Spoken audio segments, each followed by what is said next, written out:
ফিলিস্তিনি পণ্যকে বয়কট করতে হবে। রাজি আছে না? বয়কট করবো। এখন আমাদের সামনে কিছু বক্তব্য রাখবেন হোসাইন আহমদ সাহেব। হোসাইন আহমদ।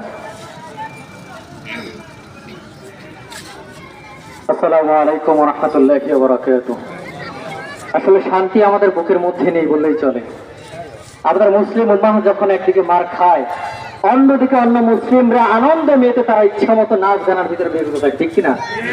আজ আফসোস, বিশ্ব মুসলিম অন্যান্য দেশগুলো এমন ভাবে আফসোস করছে আমাদের মিডিয়ার দিকে তাকিয়ে, যে তাদের মিডিয়াগুলো এত উলঙ্গ, এত প্রতিবন্ধকতা যে একটাই পাথরের ইট করে ছুড়ে মারতে পারতেছে না, অথচ আমাদের মুসলমানরা এমন ভাবে বিজয় পতাকা উড়াচ্ছে, তারা আফসোস করতেছে মুসলমান যদি বাংলাদেশের মতো হতো, ফিলিস্তিন এতক্ষণ বিজয় করে ফেলতো ইনশাআল্লাহ।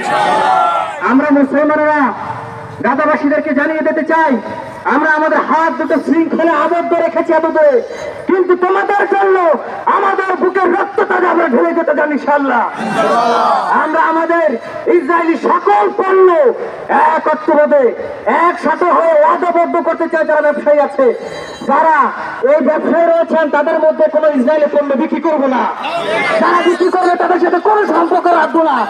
বাংলাদেশের সাথে সম্পর্কিত থাকবে তাদের দোকানের আশেপাশে উঠে আসবো না, এবং অবিলম্বে সরকারের কাছে আবেদন করবো ইসরায়েলের যত পণ্য রয়েছে অবিলম্বে তাদের লাইসেন্স বাতিল করে দেওয়া হোক।